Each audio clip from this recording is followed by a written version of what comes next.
Mr. Mc Curry, first of all, thanks for finding time for this interview in your short break in Malta, short time in Malta. Let's start by helping our viewers understand better who you are. Who is Steve Mc Curry? How would you describe yourself, and what brought you to photography?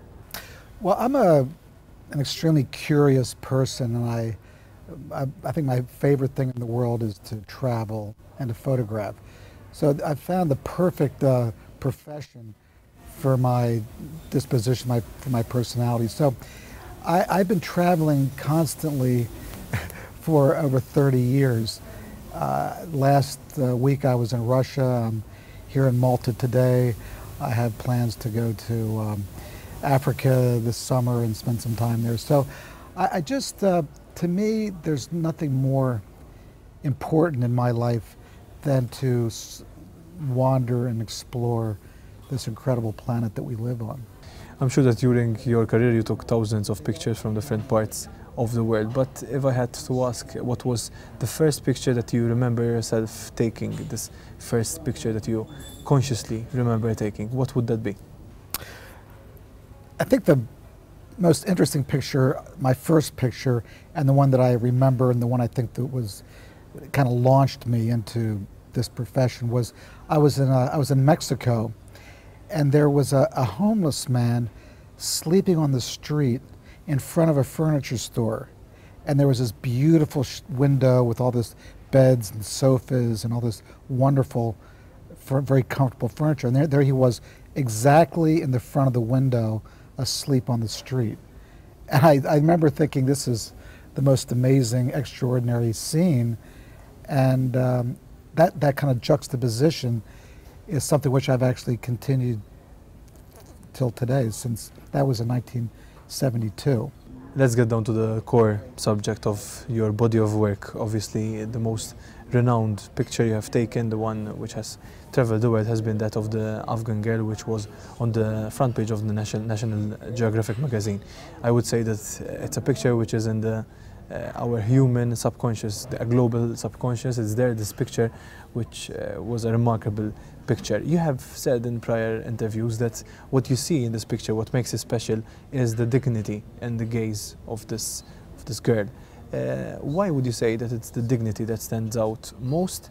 And if there were other interpretations given to this picture, are there other interpretations that you can see that make sense of the way this picture, of this picture itself? Do you agree with them? Well, when I look at her face today, when I look at the photograph, the emotions I see are, one, the fact that she's a refugee and an orphan. To me, I kind of sort of see that. There's a kind of a bit of a haunted quality to her look. And it's clear that she's poor because she has this rip in her shawl and her face is a bit dirty.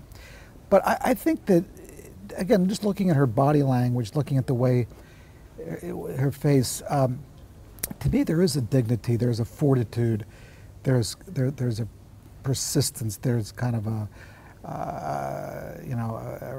pride.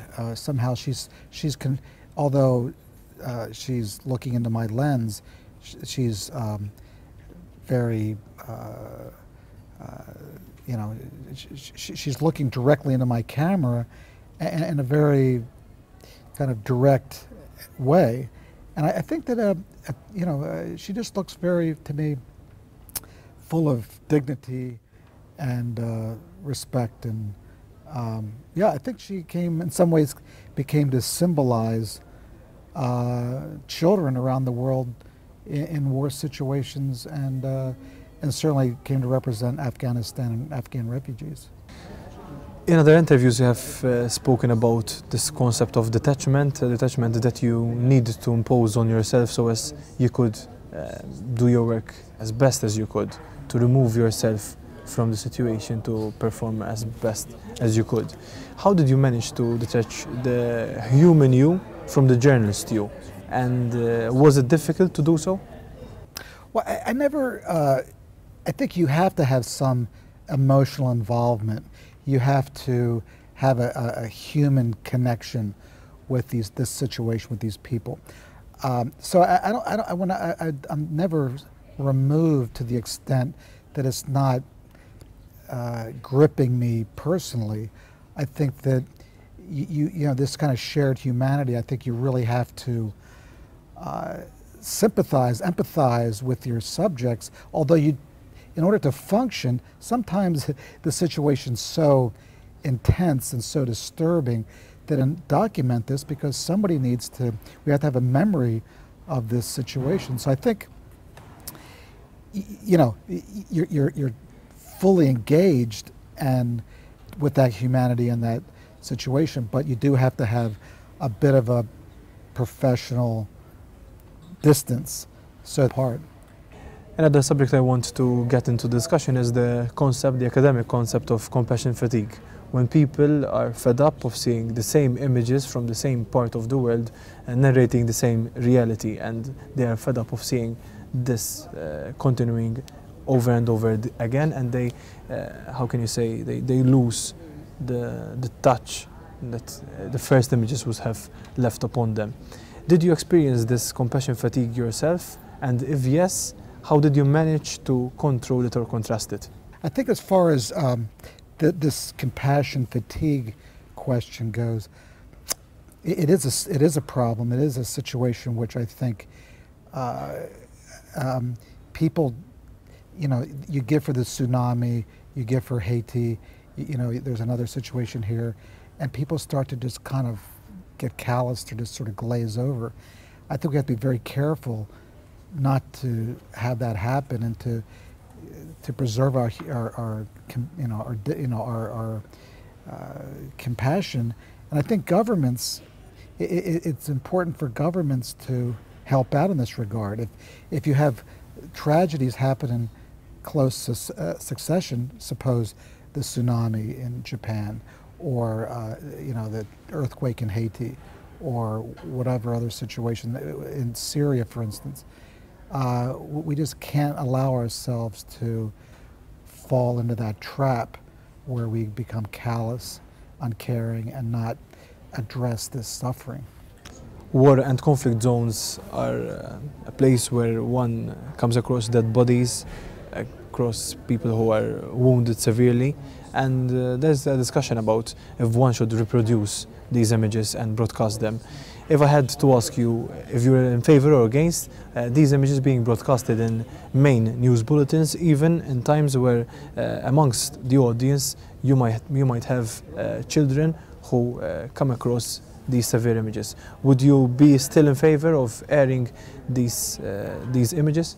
Well, if it's a question of censorship, or I would rather see the unedited, uncensored version than to have a government or a news organization try and sanitize it so that we don't really see the true nature of war or combat. I think it's important to really, you know, show us, and if it's offensive, maybe that's a good thing. But I think that the kind of the unvarnished truth, I would err in that direction and not try and make it so sanitized that we don't really understand what a horrible thing war is. You're here in Malta, but for a short period of time. Do you plan to go and take a couple of pictures? Did you read about where you could go for a couple of good photos? And finally, obviously, there would be photojournalists viewing this interview. In your opinion, from your long experience, you're one of the top international news journalists nowadays, what would you suggest, something practical that you would like to suggest to these photojournalists viewing this interview? Well, let me answer the advice question first. If you want to be a photographer, you need to photograph. So somebody told me once, if you want to be a writer, you have to write. So I think the main thing as a photographer, you have to go out and actually practice the photography. Another thing is know the history of photography. There's been so many amazing pictures made from people like Henri Cartier-Bresson, and to learn from them how they handled light and composition. You can learn a lot from the history of what's gone on before. And then I think of developing a sense of curiosity about the world, and it could be your family, it could be your your home or where you live, your country or your city. So that's an important thing. So I think those 3 points are very important. As far as Malta goes, for me, I would love to ride around, walk around, and actually explore this country. It's such a historic place with such great history that I think it would be great to actually maybe come back another time and really go through it with a fine-tooth comb and see where the good pictures are. Thank you so much for your comments, Steve. Obviously, I hope that you will find another opportunity to come to Malta and spend maybe more time here and have the opportunity to go around and see our population, us Maltese in action, and maybe even capture a couple of shots that I'm sure will be truly appreciated by the Maltese people, by the Maltese community. We end this interview here, and I thank you once more that you find the time to have this interview with one.